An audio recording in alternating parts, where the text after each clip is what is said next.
அனைவருக்கும் வணக்கம்.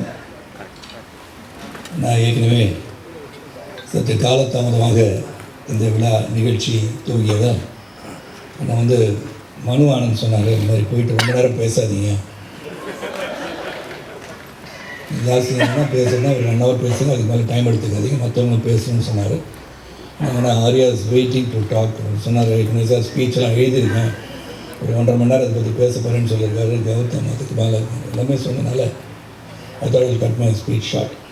இதில் இந்த Miss Rights-உடைய producers of course Venkatesh sir, Lakshman sir and of course favourite and the technicians, wonderful editor நல்லா எடிட் பண்ணி பேசிட்டு போயிட்டார். அர்ஜுன் அதையும் எடிட் பண்ணி பேசிட்டார். அப்புறம் Arul wonderful working with you the entire team, cast crew, எல்லா டெக்னீஷியன் உடைய ADs and all the people, costume design எல்லாருமே. இந்த காஸ்டியூம் டிசைன் பண்ணி மனு தான் கொடுத்தாங்க எனக்கு. நான் அவர் மட்டும் காஸ்டியூம் டிசைனர் கொடுத்த கோச்சை மாட்டிகிட்டு வந்திருக்காரு. அதுக்கு நம்ம அப்ஜெக்ஷன் தெரிவிக்கணும், அப்புறம் தெரிவிச்சுக்கலாம்.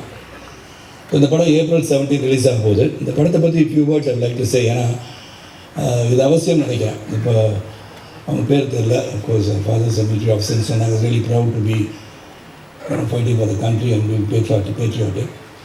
இதில் என்ன, இது ஒரு பேஸ்ட் ஆன் ட்ரூ ஈவெண்ட்ஸ்ன்னு சொல்லலாம். அதுக்கு இந்த கதையை சொல்ல மனு என்னை பார்க்கும்போது அவர் சொன்னார், ஒரு நேரம் சொன்னார், கதை சொன்னார். நான் சொன்னேன், நான் என்ன பண்ணுறேன் இந்த படத்துலன்னு சொல்லும்போது, ஒரு பேஸ்ட் ஆன் ட்ரூ ஈவெண்ட்ஸ் 1965 ஒரு நியூக்ளியர் டிவைஸ் பட் லாஸ்ட் எல்லாம் சொன்னார். கேட்கும்போது சுற்றுலா போல இருக்கு. சரி, நான் அந்த படத்தை நடிக்க வைக்கிறதுக்கு எதோ சொல்கிறாரு போல இருக்குன்னு நினச்சேன். தென் ரிசர்ச் பேப்பர்ஸ்லாம் இருக்குதுன்னு சொல்லி ஒரு 300 பேஜஸ்க்கு ரிசர்ச் பேப்பர்ஸ்லாம் வச்சுருந்தார். இது ஒரு 2-3 பக்கம் பார்த்தோன்னு சொன்னேன், yes Manu, I think is lot of work on this research is gone into it like Prasanna said. ஏன்னா அது ஒரு பக்கம் நான் நிறைய படம் நடிச்சுட்டேன். நான் 172வது படம் நினைக்கிறேன் மிஸ்டர் எக்ஸு. அப்படி இருக்கும்போது பல படங்கள், பல கதாபாத்திரங்கள், தாத்தா வேஷம் தான் போடல, அதுவும் போட்டிருக்கேன். ஆனால் இது ஒரு வித்தியாசமான ரோல். ஏன்னா மனு என்ன நினச்சிருக்காரு, வயசாகிடுச்சு, ஒரு வயசாக காமிக்கணுன்றதுக்காக வெள்ளை முடி வெள்ளை தாடிலாம் கொடுத்து அவருடைய ஆசையை தீர்த்திட்டான்னு வச்சுக்கோங்க. பொறாமை பிடிச்சவர் அவர் மனு. அவன் பார்த்தோன்னா 4-5 கேர்ள்ஸோட உட்காந்த உடனே, சார் ஏன் சார் இங்கே உட்காந்துருக்கீங்க, அங்கே ஆரியா வருவார். நாங்கள் சார் ஆரியா ஏதோ வருவார் சார், நான் அவங்க உட்காந்துக்கிறேன் சார்னு சொல்லி அவருக்கு பர்மிஷன் கேட்டு உட்காந்துட்டேன் நான். ஸோ இந்த படப்பிடிப்பை பற்றி சொல்கிறேன். இந்த பேசிக்கலி இங்கே அவங்க துரந்தரை பற்றி மென்ஷன் பண்ணாங்க. ஸோ இதில் lot of unsung heroes protect the country. அதை ஒரு பிக்சர் ஃபார்மேட்டில் மக்களுக்கு கொண்டு போய் சேர்க்கறதுக்கு not many people attempt these things. அந்த விஷயத்தில் மனுவுக்கு உண்மையிலே பாராட்டினேன். 2023 துவங்கினாலும் பொறுமையாக அந்த படத்தை எடுத்து சிறப்பாக கொண்டு வரணும்னு நினச்சிருந்தேன். இது not easy task to get all the cast and crew that been hearing. எல்லோரும் பார்த்தீங்கன்னா ஸ்டால்வர்ட்ஸ்னே சொல்லலாம். அந்த ஆரியா ட்ரெயிலரை பார்த்த உடனே நீங்கள் பார்த்துருப்பீங்க. வேண்டாம், இந்த இடம் வேண்டாம் ஆரியா, நான் வேறு எங்கேயும் சொல்லுறேன். இல்லை எனக்கு உடனே வேறு எதுவும் வந்துச்சு, சென்சார் பண்ணிட்டேன் நான், சாரி. ஏன்னா அது மாதிரி ஃபிசிக்கெலாம் வச்சுட்டு வரும்போது லாட் ஆஃப் மோர் ஃபேன்ஸ் உங்களுக்கு ஃபாலோ பண்ணுவாங்க இல்லையா. நீ சைக்கிளில் போகும்போது கூட ஃபாலோ பண்ண ஆரம்பிச்சிடுவாங்க. So it's very looking good. It's what it shows a dedication of artist. The actors மெனக்கெடல்னு ஒன்று இருக்கு இல்லையா. இந்த கதாபாத்திரம் என்னன்னு சொல்லி மனு சொன்ன உடனே I think Arya's with a lot of efforts and so with Gautham Karthik. இன்றைக்கி என்னுடைய 40 ஆண்டு காலம் என்னுடன் பயணிக்கிற ஒரு சகோதரர் ஆனால் இது கார்த்திக் சாரோட பையன் தானே கேட்டார். ஏன் அப்படின்னா, இந்த படத்தை வித்தியாசமாக தெரியறாரு, இந்த படத்தை ஒரு வித்தியாசத்தில் தான் இருக்கார். வித்தியாசமாக நடிச்சிருக்காருன்னு சொன்னேன். ஆல் த அதர் கேர்ள்ஸ் துல்லியா அண்ட் தென் மஞ்சு மேம் சொல்கிறது காரணம் அவங்க தான் எங்கள் எல்லாம் டைரக்ட் பண்ணுறாங்க. அதில் பார்த்தாலே தெரியும் தே ஆர் த பீப்புள் அப்படின்னு சொல்லி எங்களுக்கு வந்து ஆர்டர் போட்டு அனுப்புகிறாங்க. அது ஒன்று. Then the captain of the ship Manu and dedicated person சொல்லிட்டேன். அண்ட் கேமராமேன் பற்றி சொல்லிட்டேன். Dibu it is great job, மாற்று கருத்தே கிடையாது. இது என்னென்னா அந்த பியூட்டி ஆஃப் சச் ஃபிலிம்ஸ். நிறைய பேர் வந்து வாருக்கு போகிறாங்க வராங்க, ஒரு நாட்டை காப்பாற்றுறாங்க. அவங்க வந்து பரம்வீர் சக்ரா வீர் சக்ரா எல்லாம் கிடச்சி பாராட்டப்படுவாங்க. ஆனால் அவங்களையும் மீறி பல பேர் இந்த நாட்டை பாதுகாக்காத பல நாடுகளில் இருந்து இந்த நாட்டை வந்து ப்ரொடெக்ட் பண்ணுறத ஒர்க் பண்ணுறவங்க வெளியே தெரியாது. ஏன்னா அவங்க சொல்ல முடியாது.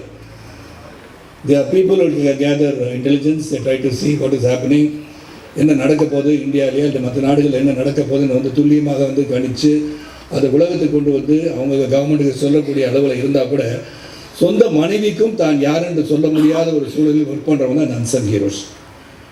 அண்ட் அந்த மாதிரி அன்சங் ஹீரோஸை நம்ம எப்படி பாராட்ட முடியும்னா இந்த மாதிரி படம் எடுத்தால் தான் பாராட்ட முடியும். So what has happen, what good have happen, இதுக்கு எப்படிலாம் அவங்க வந்து போராடிட்டு இருக்காங்க மெனக்கட்டு இருக்காங்கன்னு சொல்லும் போது உண்மையிலே it's a tough movie to take and Manu was handle it really well தான் சொல்லணும். ஏன்னா அசர்பைஜான்லாம் ஷூட்டிங் போகும்போது it was very difficult and single ஷாட்டில் தான் எல்லாம் எடுத்தோம். சில ஆக்ஷன் சீன்ஸ் ஆரியா கூட சொன்னேன், சார் பிரமாதம் சொல்லி போகணும். எந்த பிரமாதம் ஆரியான்னு கேட்டேன். பிரமாதம் ஆச்சு சார் அந்த ஃபைட் அப்படின்னாரு. ஆனால் படத்தில் ஃபுல்லாக வைக்க முடியாதுன்னு நான் நினைக்கிறேன். ஏன்னா எல்லாருமே ஃபுல் ஷாட் வச்சோம்னா அது வரும்னு நினச்சி போய் பார்த்து நானும் பல பேர்கிட்ட சொல்லிவிட்டு அவ்வளோ இருக்கா அவ்வளோ ஆக்ஷன் இருக்கும். So it's a very interesting film. நல்ல கோர்வையாக நீங்கள் பார்த்தீங்க. இந்த அமௌண்ட் ஆஃப் மணி ஸ்பெண்ட் இந்த ஸ்கேலுக்கு நீ take a project like this, அதுக்கு வந்து ஒரு தயாரிப்பாளர் தைரியமாக இருக்கணும். நான் இந்த ஸ்கேலில் இந்த படத்தை எடுக்கிறதுக்கு வந்து மனுவுக்கு சப்போர்ட்டாக இருந்த தயாரிப்பாளர் உண்மையிலே நான் பாராட்டு தெரிவிச்சுக்கிறேன். That's really important to support இந்த ஃபிலிம். And 3 years wait. பல பேர் வந்து விட்டுருவாங்க. இதில் வந்து வேறு எந்த ப்ராப்ளம் கிடையாது. தே வந்து கூறு தீட்டினாங்கன்னு சொல்லுவோம் இல்லையா, அதை அப்படியே தீட்டி ஒரு சிறந்த படத்தை கொடுக்கணும்னு சொல்லும்போது it is landed at a time and Dhurandhar made history. So அப்போ இந்த மாதிரி படங்கள் வரணும்னு நினைக்கிறவங்களுக்கு இது வந்து உண்மையிலே வரப்பிரசாதமாக இருக்கும்னு நம்பிக்கை எனக்கு இருக்குது. And Manu, thank you for giving this opportunity work along with you and நிறையா அண்ட் கௌதம் கார்த்திகோட நடிச்சிருக்கேன். கௌதமோட நடிக்கிற வாய்ப்பு எனக்கு இன்னொரு படம் வெயிட்டிங் இந்த line that also release soon. Gautham, it's wait for that also. நான் தொடர்ந்து படங்கள் ரிலீஸ் ஆகிட்டே இருக்கும். ரிலீஸ் ஆகிற படத்தில் ஹீரோவாக இருக்கிறது ரொம்ப ரொம்ப நல்லது. இது ஒன்றும் இல்லை, கான்ட்ரவர்சி ஒன்றும் கிடையாது. டக்குன்னு பயமாக இருக்கும் பார்க்கும்போது. இந்த மாதிரி படங்கள் வந்து ரிலீஸ் ஆகணும், தியேட்டரில் போய் படம் பார்க்கணும். எல்லா ஃபங்க்ஷனையும் சொல்கிற மாதிரி 50 days ஓடிடியில் வந்து 50 daysக்கு அப்புறம் படம் வந்தால் I think people will go and watch movies இந்த தியேட்டர். அண்ட் இந்த படத்தை வந்து ஸ்மால் ஸ்க்ரீனில் பார்க்குறதோட பெரிய தியேட்டர் போய் பார்க்குறது தான் ஜேம்ஸ் பாண்ட் படத்தை பார்த்த மாதிரி இருந்தது. எனக்கே எப்படி இருந்துச்சுன்னா நார்மல் ஆடியன்ஸுக்கு எப்படி இருக்குன்னு பார்த்துக்கோங்க. Really well done. And I wish பத்திரிகை சகோதரர்களும் ஊடக நண்பர்களும் இதை சிறப்பாக எடுத்து சென்று மக்களை வந்து April 17 முதல் பார்க்கணும்னு சொல்லணும். எனக்கு முன்னாடி ஒரு பத்திரிகை சகோதரர் சொன்னார், சார் April 17 போய் பாருங்கள், April 17 போய் பாருங்கன்னா அன்றைக்கி தியேட்டர் ஃபுல்லாகிடும் சார். எப்படி சார் அன்றைக்கே போய் பார்க்க முடியாது? சரி 18 போய் பாருங்கள், 19 போய் பாருங்கண்ணே. So from April 17 go and watch this movie இந்த தியேட்டர். மிஸ்டர் எக்ஸ் யார், அது என்ன பண்ணியிருக்காரு, எவ்வளோ காதல் காட்சி இருந்தது, அந்த மிஸ்டர் எக்ஸ் யார், இதெல்லாம் வந்து April 17 உங்களுக்கு கண்டிப்பாக தெரியும். And it's great effort. And இந்த மாதிரி ஒரு அன்சங் ஹீரோஸை வெளியே கொண்டு வந்த அந்த தயாரிப்பாளர்களுக்கும் the entire group are working so hard in this project. அந்த மெனக்கடலுக்கு இந்த படம் வெற்றி பெற வேண்டும் என்று கேட்டுக்கொண்டு எல்லாம் உள்ள இறைவனை வேண்டி நல்லது நடக்கட்டும் என்று சொல்லி ஜாதி மத மொழிபேத மற்ற புதிய சமுதாயத்தை உருவாக பாடும் என்று கேட்டுக்கொண்டு விடைபெறுகின்றேன். நன்றி. Okay sound. எல்லாருக்கும் வணக்கம். ரொம்ப சந்தோஷம். இந்த ஒரு மொமெண்ட்டுக்காக கொஞ்சம் மாதங்களாக நாங்கள் எல்லோரும் வெயிட் பண்ணிகிட்ருக்கோம். இந்த படம் மனு என்கிட்ட இந்த படத்தை பற்றி என்கிட்ட பேசின போது இந்த படத்துக்கு எஸ் சொல்கிறதுக்கு அதுக்கப்புறம் தான் எனக்கு தெரிய வந்தது. ஆரியா தான் சொன்னார், I took the longest to say yes for this film. ஏன்னா இந்த ஒரு கான்செப்டும் இந்த விஷன் தட் மனு ஹேட். அப்போ மனுவை பார்த்ததும் I just wanted to get to know the idea that he had in his mind better. அதை பற்றி படித்து அதை பற்றி இன்னும் நிறைய புரியணும்னு எனக்கு ஆசை இருந்தது. ஸோ நிறைய டவுட்ஸ் எனக்கு இருந்தது. இது நம்ம டெய்லி லைஃப்பில் பார்க்குற ஒரு வாழ்க்கையே இல்லை இந்த படத்தில் சொல்கிற இந்த படம் டெபிக்ட் பண்ணுற ஒரு சப்ஜெக்ட். ஸோ அதை பற்றி நான் நிறைய ஃபூலிஷான டவுட்ஸ் கேட்டிருக்கேன் மனுக்கிட்ட. அதை டைம் எடுத்து ரொம்ப பேஷண்ட்டாக எனக்கு எக்ஸ்பிளைன் பண்ணி லாஸ்ட்டு ரொம்ப கன்வின்சிங்காக எனக்கு ஒரு கான்ஃபிடென்ஸ் வந்து அதுக்கப்புறம் தான் நான் எஸ் சொன்னேன் இந்த மிஸ்டர் எக்ஸுங்கிற படத்துக்கு. ஸோ தேங்க்யூ மனு for patiently waiting.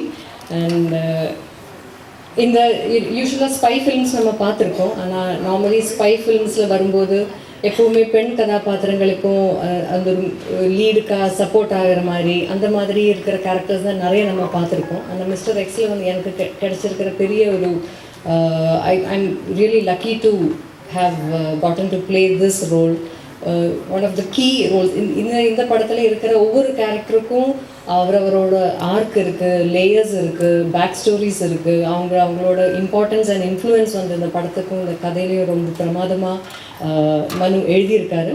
And I'm really happy that Manu had this vision and he thought that I would be okay for this role. And I want to thank Prince Pictures and Maverick Films for giving him all this support to bring this film to a scale that this actually deserves. And அப்புறம் இதில் இந்த character இருந்தாலும் நான் இது வரைக்கும் பண்ணாத நிறைய விஷயங்கள் இன்க்ளூடிங் லிட்டில் யூஷுவலில் இருந்து கொஞ்சம் ஜாஸ்தி அமௌண்ட் ஆஃப் ஆக்ஷன் எல்லாம் இந்த படத்தில் பண்ணுறதுக்கான வாய்ப்பு கிடைச்சிருக்கு. அண்ட் ஐ ஷுட் சே அதில் கொஞ்சம் ப்ரூஸ் அண்ட் வூண்ட்ஸ் எல்லாம் இப்போவும் அங்கெல்லாம் இருக்குது. பட் தட் இஸ் ஒரு ஹாப்பி ரிமைண்டரை நான் எப்போவுமே வச்சுக்குவேன். Because that was a really challenging and very exciting experience for me. And I should thank the entire cost and the entire team. எல்லோரையும் இப்போ ரொம்ப நாள் கழிச்சு தான் ஒன்றா திருப்பி பார்க்கும்போது எல்லோரையும் பார்க்கும்போது ரொம்ப சந்தோஷமாக இருக்குது. ஸோ ரொம்ப ஃபன்னாகவும் இருந்தது. லைக் நல்ல படங்கள் வரணும், அதே மாதிரி தான் இம்பார்ட்டண்ட்டு நல்ல டீம்ஸோட ஒர்க் பண்ண முடியணும். That experience of working in a film should make you happy and சாட்டிஸ்ஃபைடுன்னு நான் நம்புவேன். ஸோ அந்த விதத்தில் பார்க்கும்போது மிஸ்டர் எக்ஸ் எப்போ ஆரம்பித்ததோ அதிலேருந்து இப்போ இந்த ப்ரொமோஷன்ஸுக்கு வரும்போதும் the warmth and the எல்லாரும் அங்கே to have the warmth and the love, that respect that we all have towards each other is still very heartwarming. So இது வந்து எனக்கு ரொம்ப ப்ளசண்ட்டான ஒரு எக்ஸ்பீரியன்ஸ் எங்களுக்கு. ஸோ இந்த படம் உங்களுக்கு ஒரு எக்ஸ்பீரியன்ஸ் ஆக போகிறது. இந்த April 17th இருந்து நீங்கள் இந்த தியேட்டர்ஸ்லேயே வந்து எக்ஸ்பீரியன்ஸ் பண்ணணும்னு நான் ரெக்வெஸ்ட் பண்ணுவேன். அது ஒரு தியேட்டர் எக்ஸ்பீரியன்ஸ் படம் இது. ஸோ இந்த ட்ரெய்லர் நீங்கள் பார்த்துருப்பீங்க. So we are all very excited for you to watch the film. நீங்கள் பார்த்து எங்களை எல்லாரையும் மனம் நிறைந்து சப்போர்ட் பண்ணணும்னு நான் ரொம்ப ஆசைப்படுறேன். ஒன்ஸ் மோர் ஹியூஜ் உங்களுக்கு to the media for supporting us and once more to the entire cast. எல்லாரையும் நான் I'm remembering every one and the moments I had with every one so much of love and respect. So thank you so much. Thank you.